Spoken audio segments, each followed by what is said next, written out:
नमस्कार दोस्तों। आज आप अपने बुजुर्ग माँ बापों को वृद्धाश्रम भेज रहे हो तो कल तुम्हारे बच्चे तुम्हें भी भेजेंगे। सवाल ये नहीं कि तुम सही हो या गलत, सवाल ये है कि क्या आप इंसान भी हो।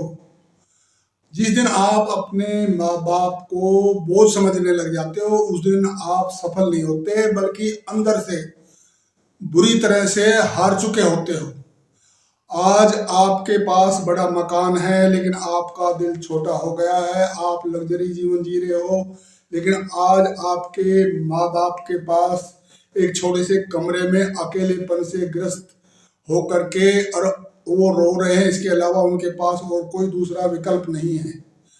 जिस माँ ने आपको 9 महीने तक अपने पेट में रखा, रात को जाग जाग करके उसने आपको संभाला, जिस बाप ने आपकी फीस भरी, आपकी जिम्मेवारी और सपनों को पूरा करने के लिए अपनी पूरी जिंदगी को कुर्बान कर दिया, आज आप उनको बोझ समझ रहे हो। आप एक कल्पना कीजिए कि आपके माँ बाप एक वृद्ध आश्रम में हैं और वो इंतजार कर रहे हैं कि कब मेरा बेटा मिलने आएगा।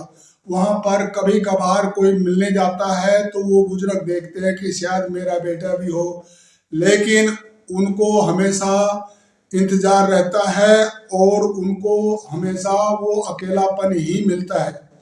लेकिन आप सोचिएगा कि जो हमारी नई जनरेशन है वो बुजुर्गों का जो है उपदेशों से या उनको देख करके नहीं सीखता, वो उनके एक्शन की कॉपी करता है। आज जो आप अपने माँ बाप के साथ कर रहे हो तो भविष्य में वही आपको मिलेगा, क्योंकि ये दुनिया गोल है, यही आपके सामने आएगा। इसलिए जो आज हमारे देश के अंदर इसके कई कारण बताए जाते हैं। कुछ लोग बोलते हैं कि ये वेस्टर्न कल्चर है, इसकी वजह से जो एक जनरेशन गैप आ गया है, उनकी सोच पश्चिम से प्रभावित हो गई है, इस कारण से ये हो रहा है। हमारे देश के जो धार्मिक लोग हैं वो कहते हैं कि नहीं, कलयुग में तो ऐसा होना ही होना है।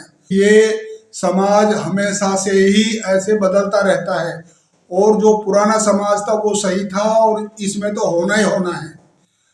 अभी समस्या यह है कि आपके पास सारी लग्जरी है लेकिन आपकी नई जनरेशन है, जो आज की नई जनरेशन है उसका है कि हमें स्पेस चाहिए, हमारा को सिचुएशन नहीं है, हम खुद जो है समस्याओं से ग्रस्त है।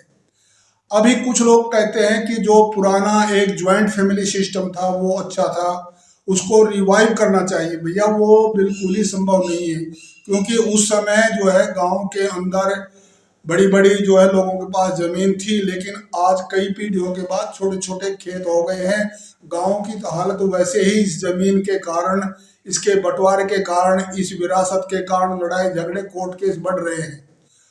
और कुछ बोलते हैं कि जो ये न्यूक्लियर फैमिली है इसकी वजह से हो रहा है, लेकिन मैं ऐसा भी नहीं मानता, चूंकि मैं एक घुमंतु जीवन जीता हूँ और जो ये नई जनरेशन को हमने पढ़ा लिखा करके और अपने घर से बाहर शहरों में महानगरों में भेज दिया है या विदेश में भेज दिया है, उनके आगे इतना सरवाइव का संकट है कि कोई भी उनके बारे में बात नहीं कर रहा, उनको दोष ही दे रहे हैं।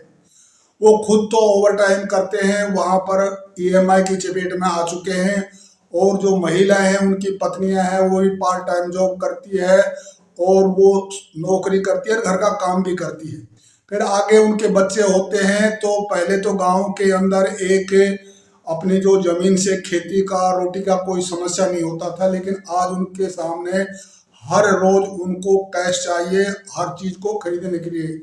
ग्रोसरी है वो महंगी हो गई है, ईएमआई का जो इंटरेस्ट है वो बढ़ जाता है, फिर बच्चे बड़े होते हैं उनकी अलग से समस्या हो जाती है। उनको दोष देना भी हम एक तरह से अच्छी बात नहीं समझते। हाँ, उनको भी चाहिए कि वो अपने माँ बाप के पास आए, बैठे और सोचे कि ये हम जो उनको अवहेलना कर रहे हैं।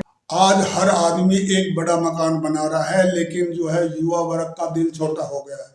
हर आदमी एक ज्यादा पैसा कमा रहा है, अफसर बनना चाहता है, प्रमोशन लेना चाहता है, आगे बढ़ना चाहता है, लेकिन यदि वो अपने माँ बाप को नज़रअंदाज कर रहा है तो वो असफल ही है, उसका जिंदगी में कोई भी महत्व नहीं है। क्योंकि जो बुजुर्ग होते हैं उनको दवा से ज़्यादा अपने संतान के साथ बैठ करके जो एक अंदर का खुशी मिलती है वो दवाई से भी बढ़ करके होती है। इसलिए जिस घर के अंदर बुजुर्गों की जो है इज्जत होती है, उनको सम्मान मिलता है उनके अपनों से, तो उसके बाद ही समाज उनकी जो है सम्मान देता है। इसलिए यदि आप चाहते हो कि आपका जीवन सुखी रहे तो अपने माँ बापों के साथ रहो, उनके पास बैठिएगा, उनकी बातें सुनिएगा, उनको इम्पोर्टेंस दीजिएगा, ताकि परिवार में सुख भी रहे और बरकत भी बढ़ती रहे।